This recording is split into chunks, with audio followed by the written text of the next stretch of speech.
इस दौरान Seattle national bank से $20 के 10,000 नोट इकट्ठे किए गए, जिनके सीरियल नंबर्स नोट कर लिए गए थे, और एक करीबी स्काई डाइविंग क्लब से 2 पैराशूट की जोड़ियां भी अरेंज की गईं। 5:45 पे जहाज को लैंड कराया गया और वादे के मुताबिक डैन कूपर को पैसों से भरा एक बैग और 2 पैराशूट के पेयर्स फराहम किए गए। साथ ही साथ जहाज को रीफ्यूल भी कर दिया गया।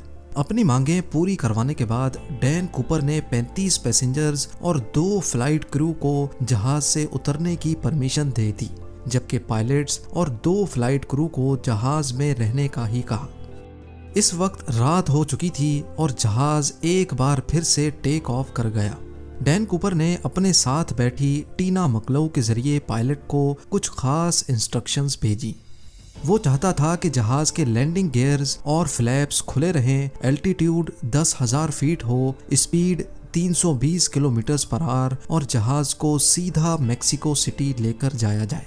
पायलट ने बाकी तमाम डिमांड्स तो पूरी कर दी, लेकिन जहाज को सीधा मेक्सिको सिटी लेकर जाना फ्यूल की वजह से पॉसिबल नहीं था। लिहाजा पायलट ने डैन कूपर को रीफ्यूलिंग के लिए 2 ऑप्शंस दिए, रीनो या फिर फिनिक्स। डैन कूपर रीनो पर राजी हो गया। दूसरी तरफ लोकल और फेडरल अथॉरिटीज भी अपना काम कर रही थी। 2 फाइटर जेट्स को जहाज के पीछे रवाना किया गया, लेकिन वो इतनी स्लो स्पीड मेंटेन नहीं कर पा रहे थे। इसी वजह से उन्होंने जहाज के गिर्द चक्कर लगाना शुरू कर दिया। रात के अंधेरे में जहाज रीनो की तरफ रवां दवां था। इतने में डैन कूपर ने पास बैठी टीना मकलऊ को कॉकपिट में जाने का कहा, जहां 2 पायलट्स और 1 फ्लाइट अटेंडेंट मौजूद थी। जब टीना कॉकपिट का दरवाजा बंद करने के लिए पलटी तो उसने आखिरी बार सिर्फ इतना देखा कि डैन कूपर अपनी कमर पर कुछ बांध रहा था। उसके बाद जहाज की सीढ़ियां खुली और डैन कूपर ने वहां से छलांग लगा ली। इसके बाद जो कुछ भी हुआ पिछले 50 सालों से, उसको आज तक डिस्कस किया जा रहा है। 3 घंटों के बाद जब जहाज रीनो में लैंड हुआ तो पूरे जहाज को अच्छी तरह चेक किया गया, लेकिन जहाज में ना ही कूपर था और ना ही कोई बॉम्ब मिल सका।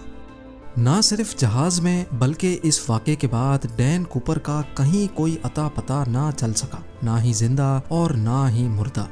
आखिर डैन कूपर कौन था और पूरे अमेरिका की आंखों को धोखा देकर वो कहां चला गया?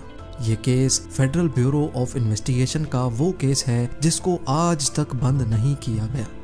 डैन कूपर को किसी ने प्लेन से जंप करते तो नहीं देखा था, लेकिन स्टेयर केस खुला रह जाने की वजह से ये बात क्लियर थी कि उसने सिएटल और रीनो के बीच में ही कहीं छलांग लगा ली थी। FBI ने जहाज पे सबूत तलाश करना शुरू कर दिए, लेकिन बदकिस्मती से उनको सिर्फ कूपर की टाई, 8 सिगरेट बट्स और 2 में से 1 पैराशूट मिला जो कूपर पीछे छोड़ गया था। हत्ता कि किसी के पास उसकी कोई फोटो तक नहीं थी। पैसेंजर्स और क्रू से इंटरव्यू लेने के बाद डैन कूपर के होलिये के हिसाब से उसका स्केच बनवाया गया।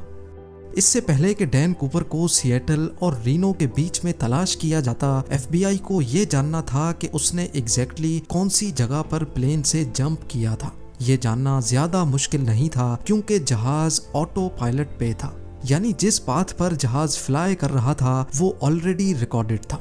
जहाज की स्पीड और एल्टीट्यूड तो पहले से मालूम था ही, साथ साथ फ्लाइट रिकॉर्डर की मदद से मालूम पड़ा कि जहाज का स्टेयर केस 8:10 पे खुला था।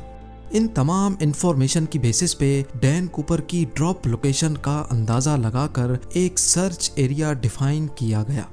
ये 45 स्क्वायर किलोमीटर का एरिया घने जंगलात और पहाड़ों से घिरा हुआ है। एरियल टीम और लैंड सर्च टीम ने इस पूरे एरिया का चप्पा चप्पा छान लिया, लेकिन ना कूपर का कोई नामो निशान मिला और ना ही कोई ब्रीफ केस मिला या फिर पैसे।